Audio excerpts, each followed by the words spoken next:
morning and good afternoon. Welcome to this week's edition of the Digital Shop Talk Radio. I'm Tom Dorsey, and today we got a great show for you. We're going to be talking about problem. My shop just isn't doing enough inspections. And, you know, we've been talking about kind of changing the format a little bit on the show. And each week we're going to take another, a specific problem, and we're going to talk about the solutions that you can take away and implement immediately in your shop to solve those challenges. And, one of the biggest problems, I guess, that we probably run into, at least initially when shops are just getting started, is, we've got to make some process changes. I've got to, this new digital inspection is just taking too long. My service advisor, he's been kind of in the habit of running back and forth in the shop to get updates. And, as soon as I get the inspection, I call them up on the phone and start explaining it to them. And, the digital process is a little different. It takes some getting used to. And we tend to be inconsistent in our results. And so today, what we want to talk about is how do you overcome those? How do you implement those best practices into your operation, and not just kind of tell you, an overview, but exactly what you need to do and how to do it. And we've brought on a couple of awesome shop operators to kind of reinforce how they did it. How did they actually implement it into their shop? So long story short, let's get cracking. First, I want to introduce our expert panel of experts. As always, Uwe Kleinschmidt and Bill Connor. Welcome, gentlemen. Good day to everybody. Good morning. Welcome. And, if I could, guys, what would you say, if you could say in a nutshell, what's the takeaway that you want folks to get from today's episode? So, Uwe, why don't you go ahead and take that one first, so we're not talking over each other? Yeah. Thank you. So the simplest way I would like to put it is, just because you have done inspections before, that doesn't mean digital inspection is just the same thing. Just like when you switched from a landline phone to a smartphone, they were both phones, right? But you changed the process completely to take advantage of the smartphone. The same. I got to tell you, I didn't switch though until I ran out of the longest cord that I could find. I think I was up to 100-foot cord with the stretchy, and then I went, okay, I'll get a cell phone. And now you're just using the phone portion of it, and the rest you don't, right? Is that exactly what you do, Tom? Exactly. You just need a flip phone. They sell those flip phones with those big buttons. Is that what you have? A jitterbug? Hey. Don't knock it. It's cheap. So paper inspection is where we started out years ago. Then we went to digital inspections, and, we kind of said, okay, these have got to go ahead and be the equivalent or replacement for that. But a real true digital inspection, which we're going to be talking about today, is what's really required in today's marketplace to really excite the customer, get them to open their wallet and let you start pushing money out. Yeah. So we're not talking about the average digital inspection. We're talking about a digital inspection that has all the elements on it for customer education. And that's what we're going to be talking about today, is how to go ahead and actually turn the adversity of I don't do digital inspections into money. And that's, as we go through here, that's the takeaways we want people to have. That's a great point. That is a great point. How to put in the work and actually make it pay off for you. And so we've got, welcoming back to the show, I've got a couple of great guests. I don't know how many shops you guys own, 4 or 5 of them. Meineke operators, Greg Masewic and Marc Arnold. It's awesome. All right, guys. Welcome, gentlemen. It's great to see you. It's been a few months, and I really appreciate you guys taking the time. I know you're right in the middle of Hurricane Isaias, and you got a lot of the other stuff on your plate. If I could just kind of give me your perspective on, you heard what Bill and Uwe are saying, and kind of what the challenges are. You guys, really, so for folks that don't know, Greg's really active in MDA, the Meineke Dealers Association, and was instrumental in the very beginning when we were piloting the program. And every single day, this guy gets out there and helps shops understand the value. Not only did he blaze the trail with, you know, all the other guys that got started in the very beginning, right? But now you're taking the time to actually help folks out and give them, at least try to open their eyes to what that possibility is. And so, you know, I can't thank you guys enough really for what you do and what you're, you know, kind of big heart trying to help folks, you know, get those same results that you got. Instead of just stacking the money and saying, I got the secret sauce, you're actually out there paying it forward. And so really appreciate it. So what do you guys think? You know, same question to you. What would be your big takeaway that you would want to tell shops that are, you know, I got the inspection, it's just not paying off. My guys aren't really doing it as much as they should. And I'm kind of letting that slide because, you know, it's just not working for me. What would you want them to take away today? Yeah, it's just about, you know, it's just about staying the course, right? It's, you know, I think a lot of guys fear that their guys are going to completely reject this when they first introduce it. And there's always a little bit of that, right? There's always resistance to change. I think the bigger danger is when it's adopted, but only half adopted, right? And, Exactly. and you know, we get some or no reason, right? Everybody thinks they're using it or says they're using it. And again, it's really, you know, it's a tool to manage your business, right? And it doesn't replace managing your business. You still have to manage it.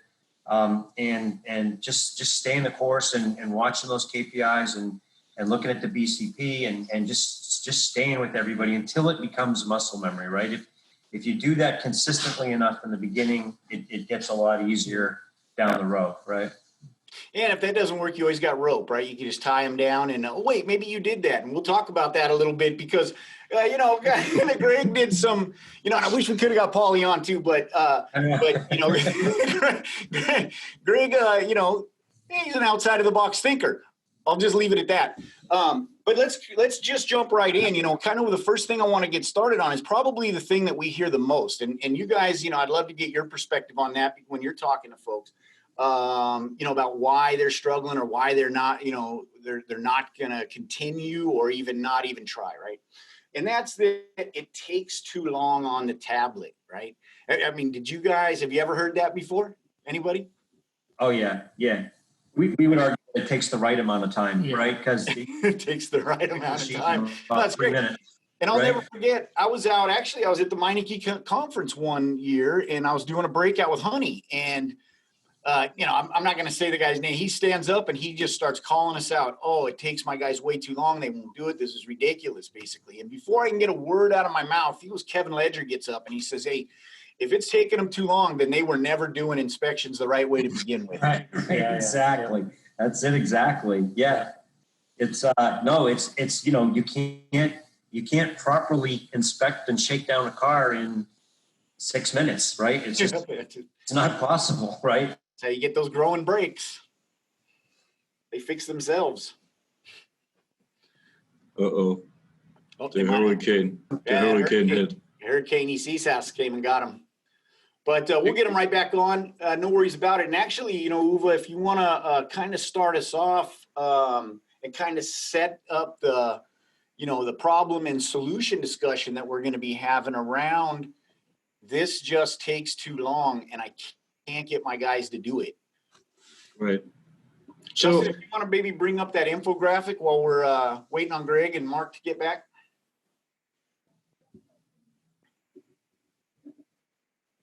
Thank you, sir.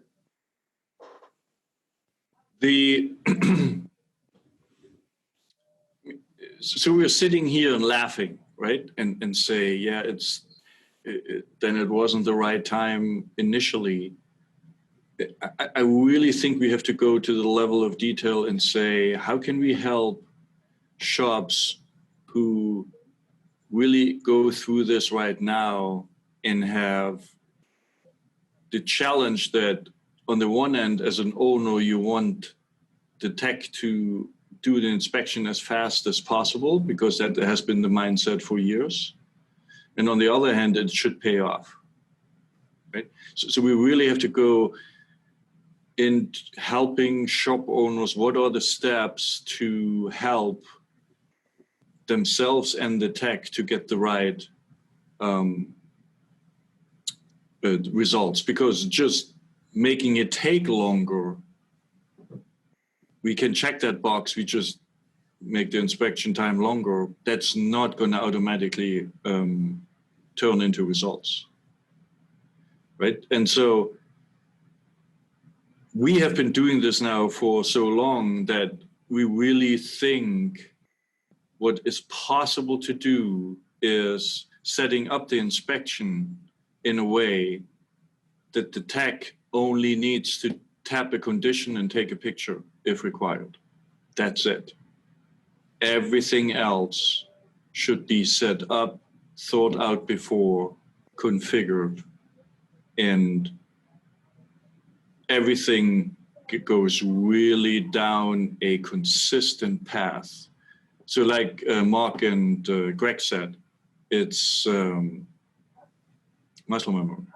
Yeah. And the less I deviate from the process, skip topics, have a freedom to do this or that, especially if it's different technicians inspecting the same car over the course of a year, for example, the less problems I'm going to have. The more consistent I am and the easier it is to turn into muscle memory, we won't be talking about this anymore in 3 months.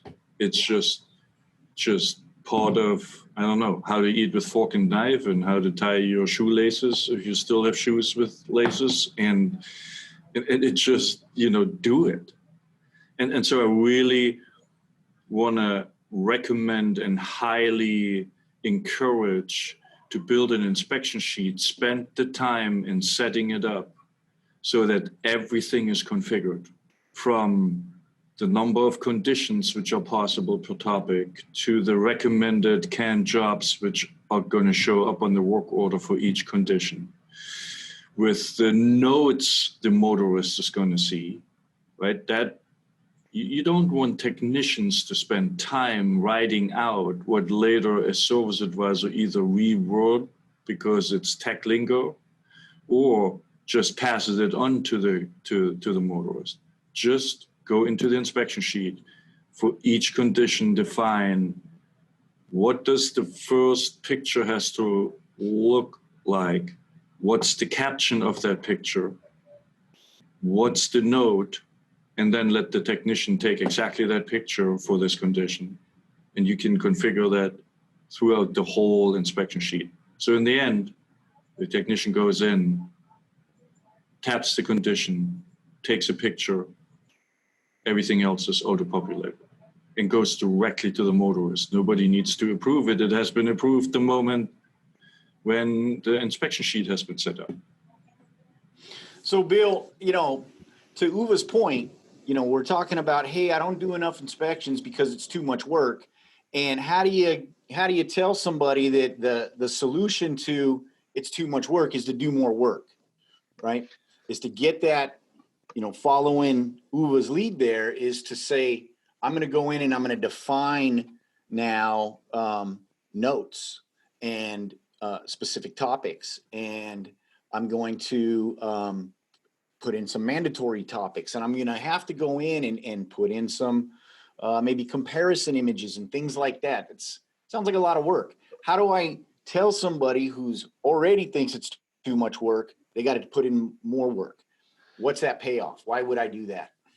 So when I talk about that, I kind of like to use kind of simple math. I go ahead and say, would you train 1 hour today or maybe even 8 hours today or 10 hours today to configure an inspection sheet to be able to go ahead and have your technicians save 5 or 10 minutes to inspection from now until the cows come home? So, that's some simple math. Will you trade this amount of time today for 10 minutes per each technician on every inspection they do from now on? And then it becomes kind of simple. And then I like to go in and actually, pop up a screen there, and I like to show them what a guided inspection looks like. We've been begging people for years to go ahead and do an inspection a certain way, make sure that there's a picture on it if there's a need, make sure there's notes on it, and so on. And so if it's okay, I can actually go ahead and share a screen and show you a guided topic. Yeah, for sure. So let's see if we can go ahead and find a screen here. And I think that we can do this one here. And so let me know if you can see my tablet. I sure can. And so I'm going to clock in because I'm lazy and I showed up for late work today. And I'm going to go and clear a bunch of this stuff out here. So I'm going to grab this little CRV here, and I'm going to go and tap on this topic. And I'm going to come down here where it says instrument cluster and horn. I'm going to touch where it says select condition. I'm going to say to check engine lights on. I'm going to hit next. You can see that it's already filled in the notes and stuff that the technician would want to go ahead and have. So if they want to override it or add to it, that's great. But otherwise, just press next. It's going to say, hey, that's what the picture should look like. And now you can see what a different office looks like. But anyways, I'm going to drag an arrow over here, press next. Now here's my notes for my image caption. I press done and press add. Now that topic's done, and I just go right on to the next one. So when it comes to a truly guided inspection sheet, having all the elements that are on it to go ahead and actually inspire the customer to open their wallet, which is what we really want to do. We want to get authorization through education. It just makes it really simple to follow the process, go through, accept the notes, get a reference picture. So here, if the technician don't know left from right, it's kind of easy. There's an arrow pointing right to it. They go ahead and grab their picture, drag the arrow to where they want to go, press next, accept the notes. They might go and put a left or right on it, but although the picture tells a story, and they're done. So that's really about as simple as it is. So what you're doing to go and configure your inspection sheet properly, if you're not using one we provided for you, basically the time you spend to configure it is going to be used over and over. And that's, that's the first part of it. Is then we can talk about, I'm going to go ahead and release my screen. We can talk about it here in a little bit when we go ahead and get over to the carry forward function. Awesome. Yes. Because, and that is it, right? Is that you put in that work, and that exactly is what makes the work less from a text perspective. And then, much more likely for them to be consistent in the application. And then you have that adoption that you're looking for. Mark and Greg, welcome back, gentlemen. Appreciate you, making it down to the shelter and then tuning right back. And Tom did promise us that if we did this today, you guys would move us way up in the queue on getting that new version into our shop. So not sure where we are now, but yeah. You're way up in it. You're way up there. But just to catch you up real quick, what we were talking about is, it takes too long. And Uwe, kind of went over some of the, the I don't want to call them excuses, but some of the challenges that folks experience. And what we were talking about is, set it up for success, right? Build in your guidance into the tablet for the technicians. They do the least amount of stuff as possible. They have a really smart process around the vehicle from a workflow perspective, and then they can start to get it, down. I mean, I got to tell you, we learned a lot of that from you guys, right? Because you were there day one. Well, and I think, I think the last time we were on, we talked about consistency a lot, right? And that forces consistently. You don't have four guys kind of, putting out four different, verbiage and quality levels of inspection, right? It's, that's our model, right? It's every time that customer comes in, it's the same thing every time, right? Wash, rinse, repeat over and over and over. And this just forces that. This is terrific. And so The other thing is when we start talking about, I don't have enough time and things like that, then Uwe, you might want to go ahead and talk about the carry forward a little bit, and maybe I can go ahead and pop that up and show an example of that if you'd like to also. Yeah, but before we go there, I really want to, those are all great features, right? And I'm proud that we have those. Again, Mark and Greg, how did you change the mind of your service advisor and technicians to do what you want them to do? Was there somebody with a shotgun in the back shop? I was going to say before or after the 2x4 application. Right. And it did take a little of that, right, from time to time. So it was, everybody's different, right? So everybody had to be motivated a little bit differently. Some guys needed the 2x4, right? I think, you know, with us, we're just we just kind of keep picking away until they get tired of listening to us and just do what we want, right? And then it was really quick before they saw the benefits of doing it that way, right? And then from there it was easy, right? So the techs were making more money, right? The service advisors were making more money. The customers were happy, and it was just, you know, again, it's just about kind of not letting your foot off the gas and not and just and again and we made, you know, in Concord, our first shop, we made a ton of mistakes onboarding and getting it rolling, right? That fortunately we didn't have to make in the other 3 shops. Right. Yes. The hard way about being nervous and letting guys off the hook because they were complaining about this or that, right? And Takes too long. yeah, the more consistent we are in the beginning, the faster the guys, you know, the faster it makes sense to the guys, and the faster it goes well. I don't. Would you mind? I Go don't ahead. think Mark. that techs, I'm sorry, but I don't. I don't think that the techs were ever really an issue with the inspections, right? Like, for example, we had a 17 picture policy to start out with, and we got techs that now are doing 34, 37, 38 pictures per inspection. I think it's more the service advisors, you know, staying on top of them all the time and making sure that they're doing not so much the pictures, but like putting the comments in as to why it's important, why you need this, why this is bad.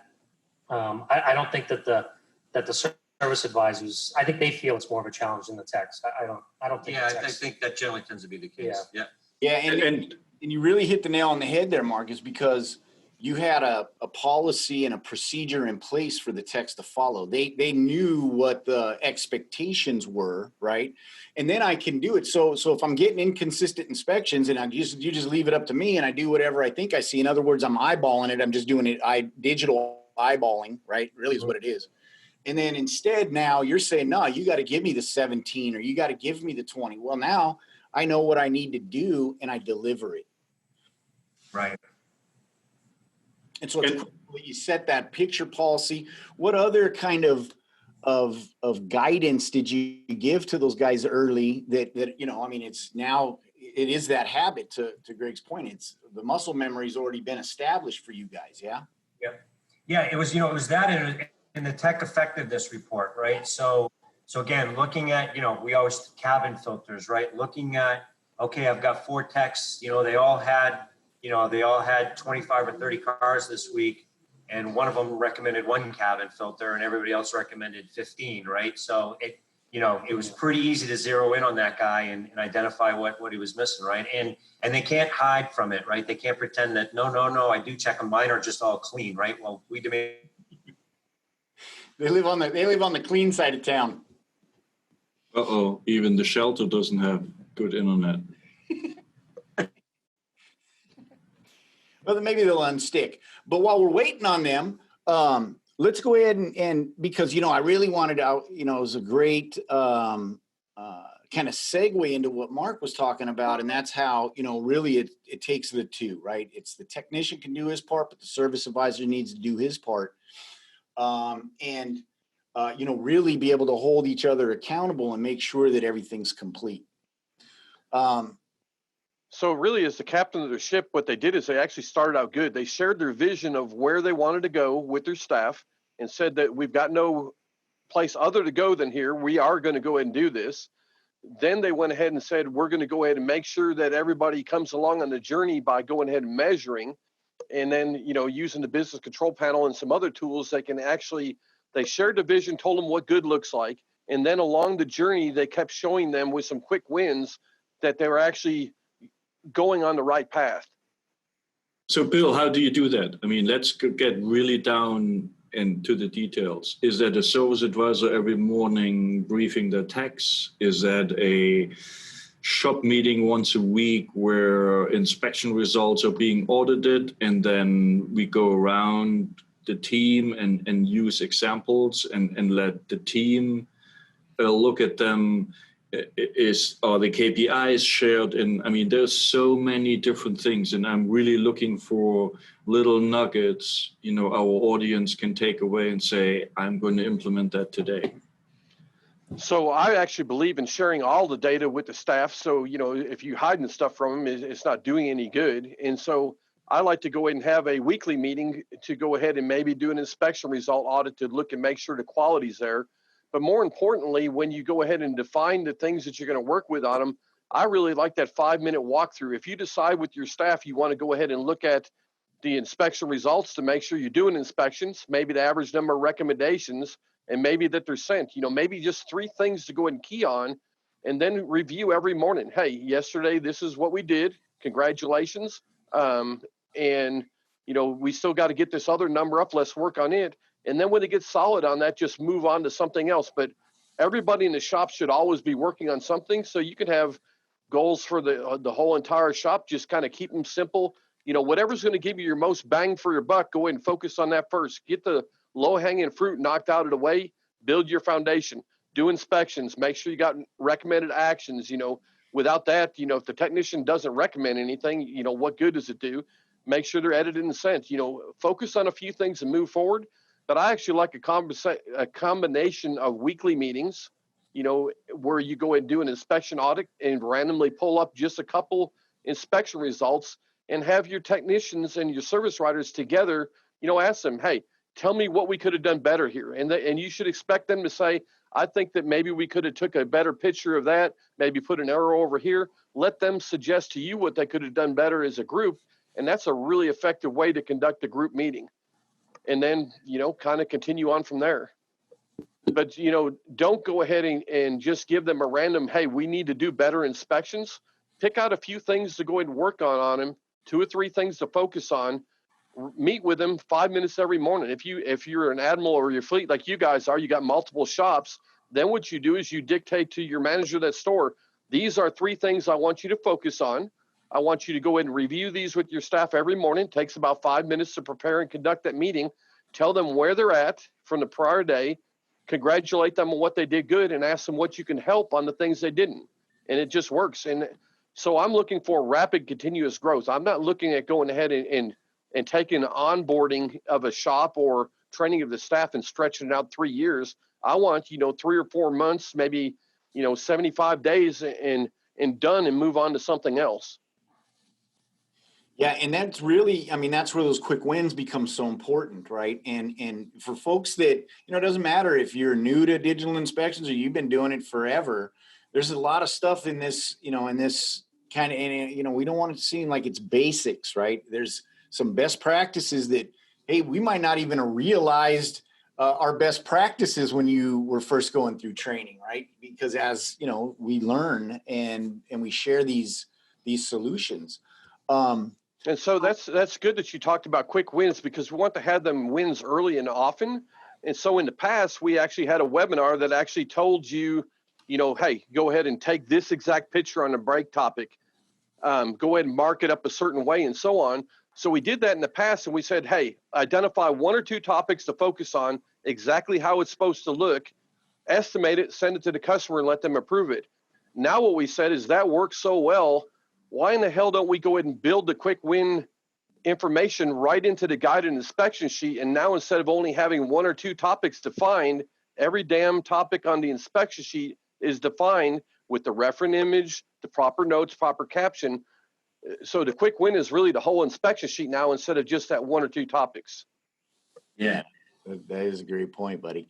You know, real quick, you know, because I want to move on because while Mark's back, I only have him for, I think, you know, a couple of minutes before, you know, the next wave. So I don't want to dig in on what he was talking about from the service writer's perspective, but I don't want to skip over because we want to talk about how to help for folks that the techs are struggling. You know, we've got defining and setting those guidelines. A weekly or a daily stand-up meeting, even where you go over those metrics and their performance to goal. But there's also some other things that you may don't even know exist.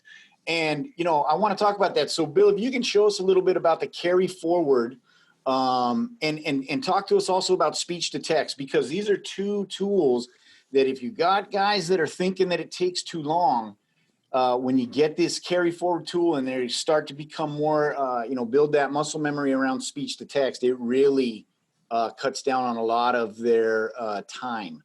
and it's going to help them out tremendously. So let's see if I can go ahead and get the technology to work again where we show a tablet. I see a tablet. Awesome. So I'm going to go ahead and grab another work order that I've been experimenting on because I want to show what the carry forward looks like. So here I've went ahead and pulled up, an inspection that the vehicle been here before. And when you first look at it, it looks like nothing has changed. But then when I go in and tap on a topic, you can see that this was inspected before. And if the condition is the same, I can just press confirm and then proceed and go on to the next topic. Now, when the next topic comes up, you can see, obviously, I've got my picture in there. I got my image caption. I got my notes and so on. So if it's in the same condition, all the technician has to do is press confirm and go on past it. If they update the condition, it's going to go and wipe it out where they can inspect it again. Or they could come down in here and take another picture and say, okay, I want to show the customer change over time. I'm going to go ahead and snap another picture. I can go ahead and put some notes in there that pertain to this. And this is where you're talking about the speech to text. So I'm going to go ahead and tap in here. This is how you can use the speech to text to increase accuracy and improve your time. And then add. So again, it's it's quick, it's efficient, and it's intuitive, right? It helps you to understand what it is and why we're doing these activities. Yeah, our guys love speech to text. They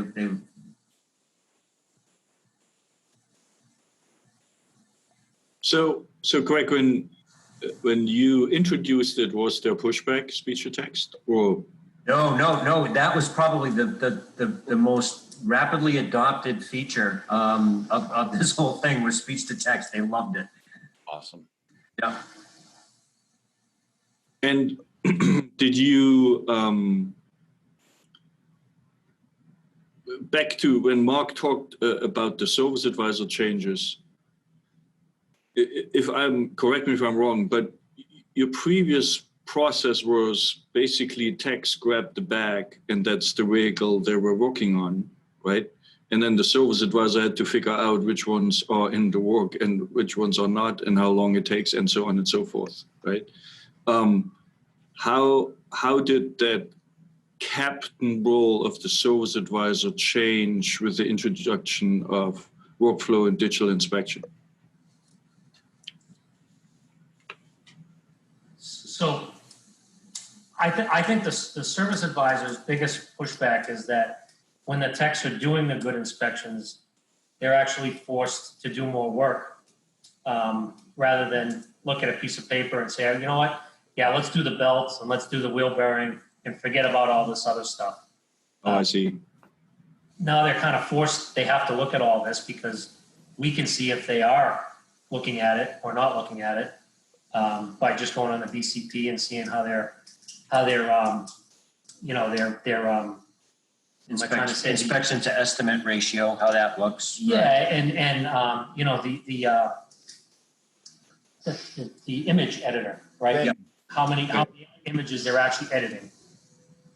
So in other words, the service advisor was afraid that if the tech does a consistent inspection every single time, he's going to lose productive hours to sell. Yeah, I don't know about that. I just feel like for them it feels like it's more work for them. They have. I see. Oh, more work for the service advisors because they have to go through every single image and right, correct. And they have I to see. they have to estimate all of those things, right? And everyone who sells anything has things they're more comfortable selling than others. Right. Kind of gravitate to those things, right? And so this pushed them outside their comfort zone a lot of times, and they just had to find a new comfort zone, right? Which they eventually do. So again, if you're newly onboarding all of this, and these are kind of the some of the obstacles you're facing, time and consistency will take care of it. They'll get better, right? And they'll adopt it. Yeah, clear plan, reinforce it, measure it, give feedback, and then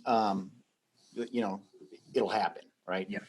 Some are faster than others. And that's really something that, Uva and Bill and the turbo shops and everybody over here has been really working on, is how do we help that happen, right? How do we put the guided, that you Bill showed us, kind of things like, the carry forward and all those other tools in there that really, kind of strip down all the excuses almost and give a really clear path on how this is supposed to be done. Don't fight it would be really my big takeaway, is don't fight it. I know you've been a shop owner for 30 years, but you ain't been a digital shop owner for 30 years, right? Right. And all dogs learn new tricks, and don't fight it, right? Because it's evolved from people having success. Guys like Mark and guys like Greg and everybody else telling us, this is what I'm doing and this is how it's paying off for me. And then we put that out there and get a consensus, and other people, can replicate that and get the same results. Well, guess what? That becomes a best practice. It's not something we pulled out of the sky. We didn't just dream it up. It's proven to work. Don't fight it. That would be my biggest takeaway when we're talking about making those process changes that sometimes, it's extra work. Yeah, it's what your customers want, right? There's a reason why we're not all in, 2 bay gas stations with greasy, dirty plastic chairs and a tiny waiting room anymore, right? That just doesn't work, right? Your customers don't want that. And our Concord store, which was, again, store number 1 with Meineke. Yeah. I think our ARO when we started was like 180, 200. Yeah. And we're like in the high 4s right now, right? So that's If in the country. It's just it works. It's awesome. Right. It's not just occasionally. I mean, it's boom. It's been there. It's the new standard, right? Yeah. Yes, it is. Yeah, it is actually. Yeah. The art of the possible. Yes. Right. Yeah, right. So this is kind of what I talk about when I talk about, we don't do just digital inspections. It's a process and a procedure. And when done properly, you're actually building a team culture in your shop. And that's where the meetings come in. So that way everybody understands their piece, how they can help each other out. And if you get all the Vikings on a ship rowing the boat in the same direction with the same amount of enthusiasm, at least you're not going in circles anymore. Yeah. Right. That's very accurate. Yeah. No, but I mean, it worked for the Patriots, right? I mean, you have a plan, get the team on board. Everybody is pulling for the same goal. We use their system as a comparison all the time. Yeah, exactly, right? System of success. And then becomes a mindset. And then every morning you wake up expecting to win. Well, guess what? You win. That's exactly. It works, right? And so you just have to have that big picture out there and then hold them accountable, right? Hold them accountable. That's a critical step. Yeah. And it starts to, and again, and when you get that, and it's a great place when you get that in your shop, right? Because everybody now they start holding each other accountable, right? And if one guy's kind of falling off, now the other guys are getting on him, right? It's great when you can get to that place, right? There's nothing better for the technician that when they do an inspection, they document it properly, that they can be comfortable. The service writer estimates it and presents it to the customer. And if it doesn't get sold today, it's going to go out in the next reminder. That's a beautiful full circle thing. And that, again, is building a culture of everybody working together as a team. Hey, just real quick, I want to, our CEO, John Belmonte's in, and I don't know if you guys saw what he chatted in there. He said it's like the Patriots, but without the cheating. Yeah, right. Everybody's chirping.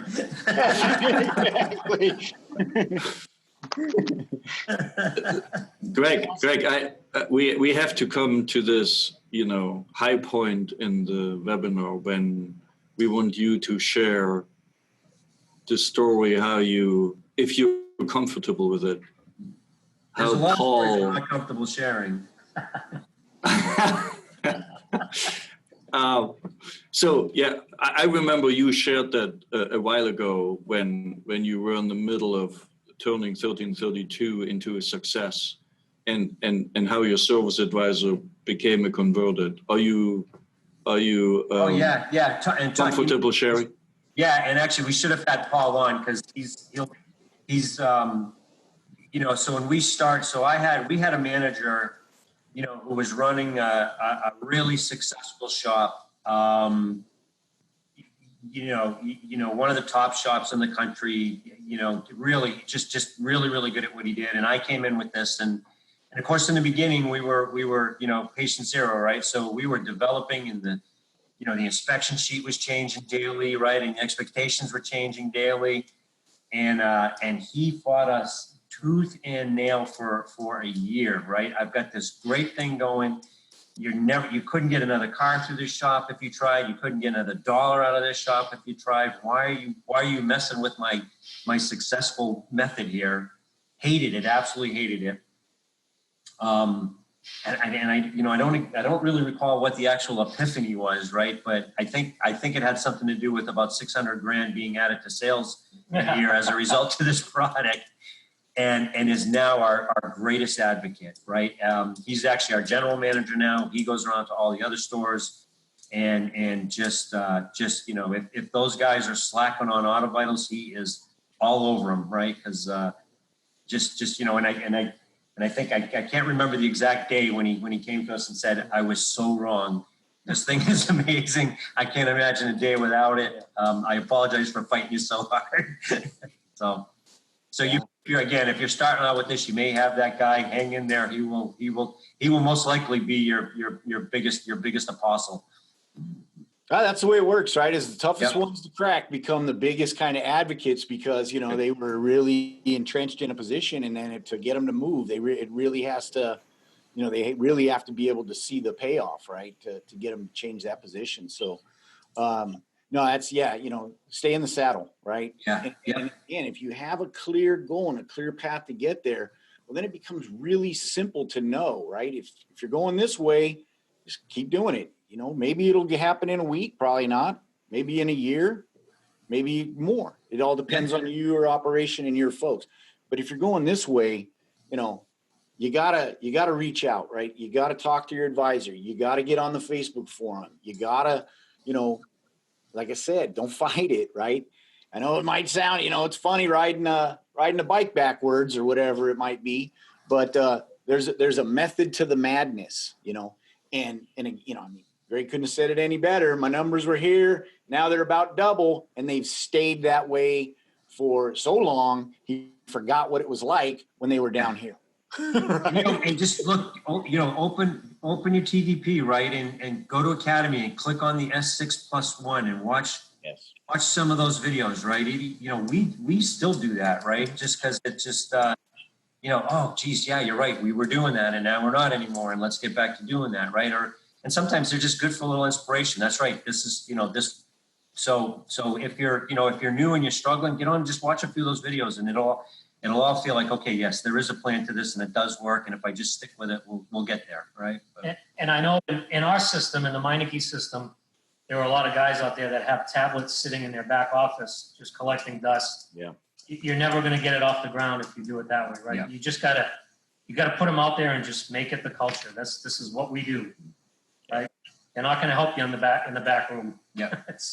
No, you got to, and that, like we were saying, I think guys completely refusing to do it is almost not as bad a problem as guys kind of half doing it, right? You got to dive in.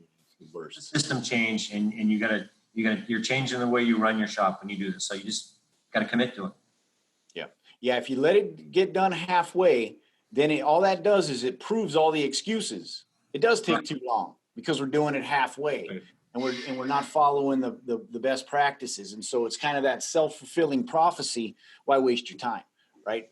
Again, establish those basics, right? Set those fundamentals in place. I mean, to your point, right, is that pros practice tackling drills every practice. They've been tackling since they were Pop Warner. They still practice tackling. Pro golfers go out and hit buckets of balls all day. Vijay Singh, I remember that guy was a monster, right? They talk about that guy would put in 10 hours on the range. Right. That's dedication. And I'm not saying you got to put in 10 hours, of practice every day, because why? Somebody else already did it for you. All you got to do is hit your wagon and take advantage. Draft them. Draft them. They're up there pushing it for you. And again, just don't fight it. Let's talk. I know we're kind of coming to the top of the hour. Let's talk a little bit about there's another kind of common objection that we get, right? And it's a critical success. If you do this part, but you don't do this part, the whole thing turns into, a mess. And that is, I don't send them. I don't send the inspection, whatever the excuse. we got a lot of waiters, right? I don't need to send it. They're sitting right there. I'll just tell them what they need, right? Or, I hear this one a lot. I'm in Florida. My customers are, they don't really like email and text. I'm not implying anything other than, some people are less technologically savvy in certain areas, right? But again, it's critical to deliver the information and let them, that's the whole that's one of the secrets to the sauce, is that you get it out there and they can review the information without pressure, right? On their time and in their way, instead of you telling them. Nobody likes to be told anymore, right? How did you guys get, that consistency at the front counter? And it starts out at preparing that inspection, right, for publication, doing the work, which, to Mark's point earlier, is extra work, and then remembering to follow through and get it to the customer's phone. What would you guys say, what tips can you give for folks that have a lot of waiters or feel that it's, I'm much better at explaining that stuff than anything else? I would say we still struggle with that. Well, our son, yeah, there's times and there's guys, right? So you spent all this time doing these great, all these extra time that you're taking to do these really good inspections.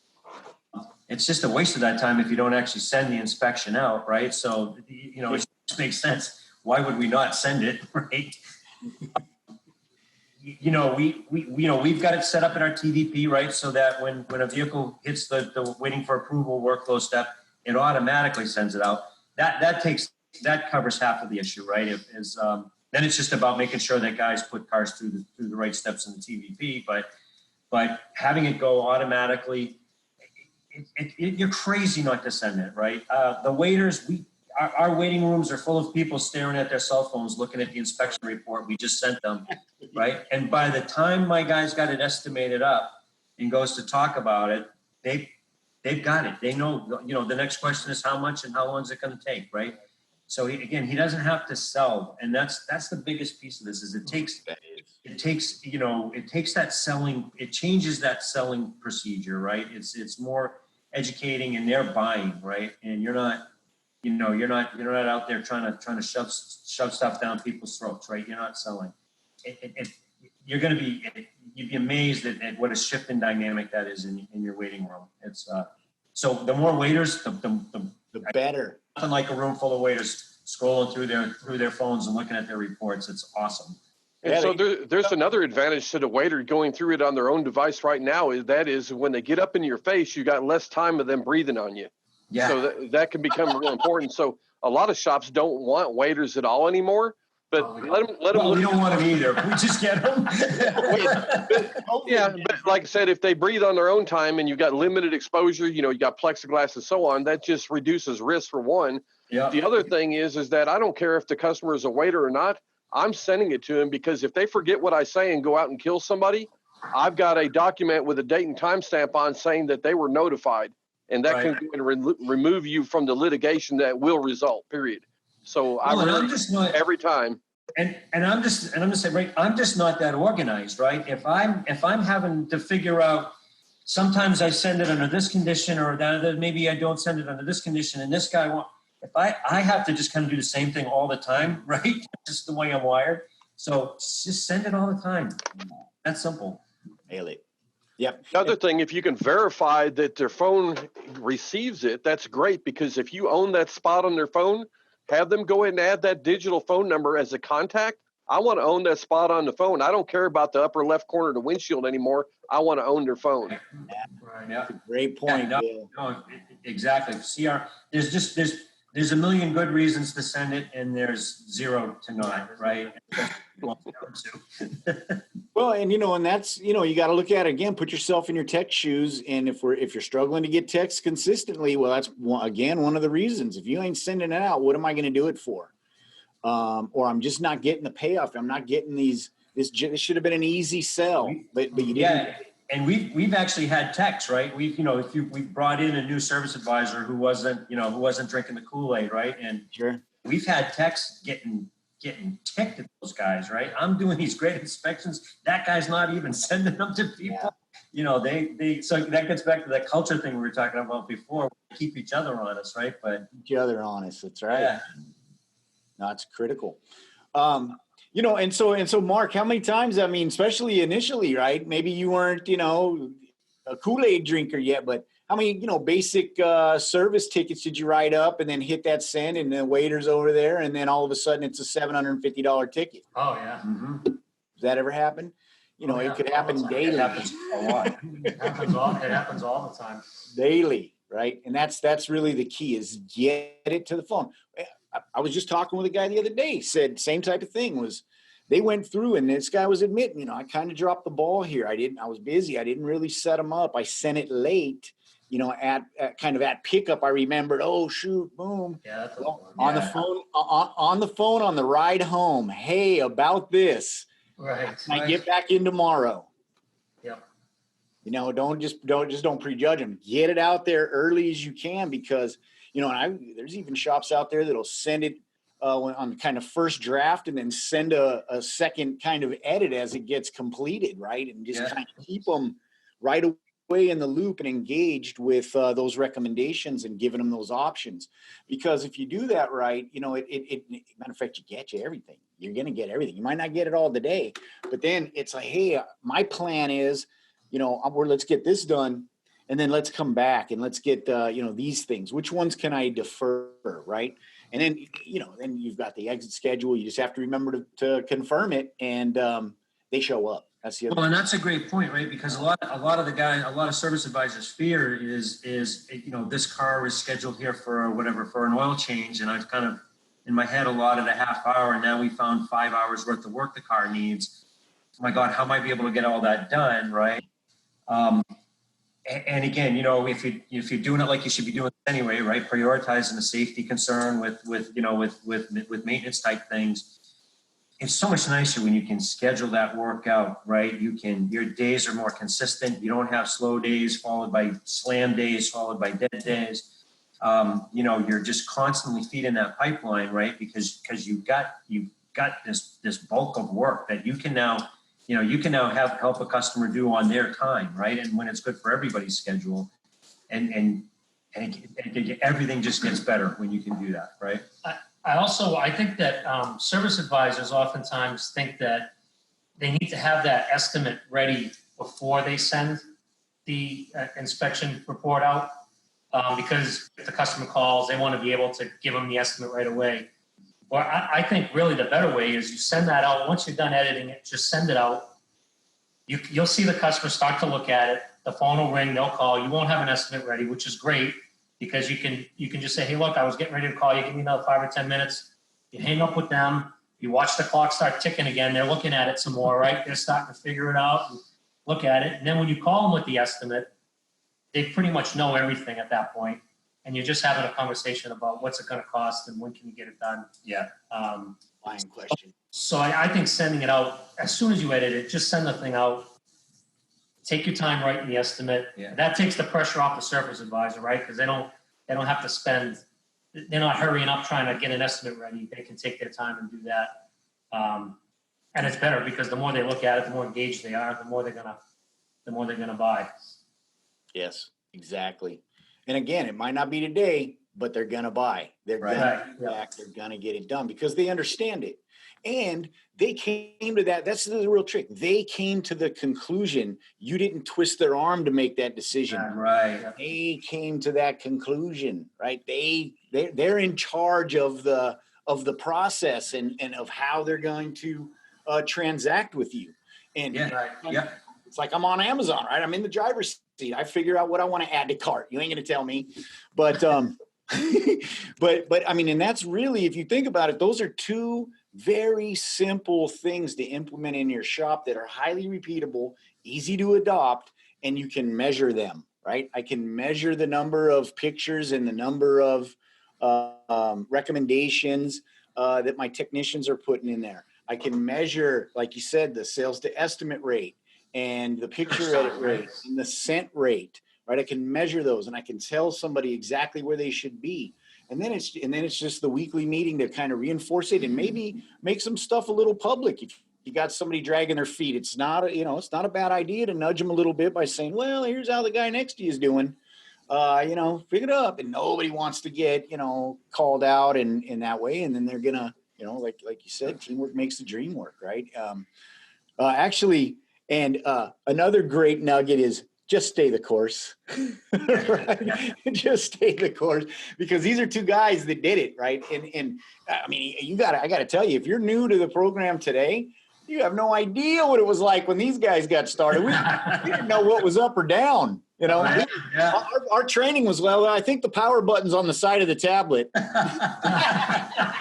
that's a great point. We're not in the early adopter phase of the digital inspection process anymore. I mean, those guys, they came first. And as an industry, we're shifting from a repair business to a business that we realize it's our job to deliver a safe, comfortable, and dependable vehicle, give the customer the information and let them decide.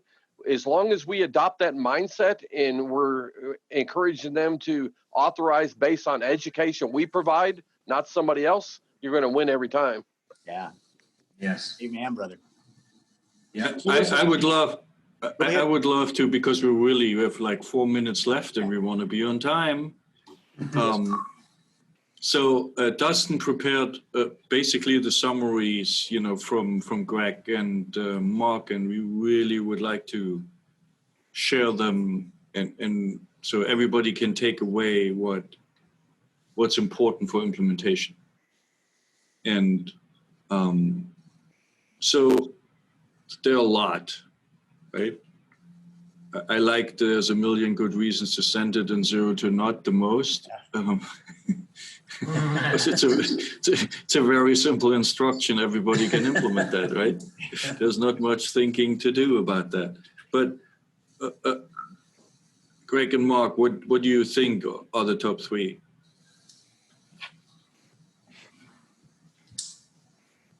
I would agree with you on there's a million good reasons to send it. Yeah. Stay the course. Yeah, stay the course and send it as soon as you edit it, I think don't wait, just get it out there. And let's make it for the half committed as opposed to not committed at all. I think half committed is a very dangerous place to be. Yeah, that is. And how do you know whether you're just half committed? Is it a feeling, or do you see that in the numbers? You can see it in the numbers, right? You can see it in, you can see it in inspection sent. You can see it in the technician effectiveness. You can see it in pictures edited, right? You can see it in motorist research time. Yes. Right. High inspection rate, low motorist research time. Right. That right there is telling you you're about to run into the wall, because your techs are doing it, your service writer isn't, right? Yeah. Right. No, that's brilliant, guys. Make sure in the audience you write that stuff down. Those are words to live by. And for the specifics, like, because Mark was talking about, and this is a critical thing, right, is sending the inspection sheet automatically. Then you take it out of the hands. It's not a decision that the service writer has to do anymore. Other than he's got to follow the process and he's got to move that vehicle into the next stage, and that's what triggers that automation. 2 things have to happen, right? A, you got to have it set up, and your advisor is going to help you there. So contact your Auto Vitals advisor. They will help you to get that set up and prepare. Now, it's not one of those things you want to just turn on and go, okay, great. Because why? The second thing that has to happen is you have to have the inspection ready to be sent before you move the vehicle. And if you're in the habit of sporadically moving vehicles or just moving them around, kind of willy-nilly, however you feel like stacking them at any minute of the day, you're going to run into some issues, because it's going to trigger some automations that may not be ready yet. So it's a pretty simple process change. Step before inspection sent stage, I do my edits. In other words, I go through my publishing, kind of editing and preparing of that inspection sheet. before I move that vehicle into that stage. So get with your advisor, get that set up, because again, it takes a lot of the pressure off. It grows the consistency. The muscle memory becomes proper use of the workflow. And that's a good muscle memory to establish. And then if you wanted to, you could always turn it off, but most people won't, right? Because it becomes that habit, and B, when you're doing it, it's done right. And why wouldn't you have an automation at that point, right? So you can, but if you got to tease them into it, you can say, well, we're going to have it on for a short period of time until you guys get it down. Then we'll turn it off. Then just never turn it off. That would be my other takeaway. Yeah, we like to think we're pretty good, and we're never going to turn it off, right? Yeah. Exactly. And the guided, and as you see, when you guys get onto the guided and the new TVPX, it's the same type of thing. You're thinking, I don't need this stuff. I've been doing it forever. I don't need trading wheels. Oh my gosh, I'm so much more effective and consistent and faster at doing the inspections. Why would I ever turn it off? Guys, can't thank you enough for coming. Look forward already to seeing you on the next one. Yeah, it's great to see you guys. Yeah, buddy. Thanks for joining. And I'm glad you guys are doing good. I'm glad you're dry. I'm glad you're busy coming out of this this terrible kind of season. You remember, man, at the conference, it doesn't feel so long ago when we were saying make more money in 2020, and then it's like we got nuked. But now let's just get through 2020. Let's get through 2020. Actually, you know what though? You guys were set up. You do it right, and you found a way to make more money in 2020 regardless. And that's what. This partnership will do for you. Just, don't fight it. Stay the course. Yeah. No, you're right. We've been fortunate, right? I think this has played a big role in us not being down in 2020, right? It's 100%. Yeah. So, no excuses, folks. Get her done. We're here to help. Post it up on Facebook. Get registered at autovitals.com/DSTR. So you get the notifications and you don't miss, episodes like this that are really, going to help you solve some problems and be a better shop owner. Thanks for tuning in. Thanks again, Mark and Greg, Bill and Uva. Appreciate it. It was a great show. Thank you. Hey, guys. Thank you. Next week, John Long, Adam Benchick, and Scott Thorley from Protractor. We're going to be talking specific Protractor solutions next week and kind of open your eyes to some process things that you probably can't do with your current setup. Tune in next week. Same time, same place. Thanks a lot.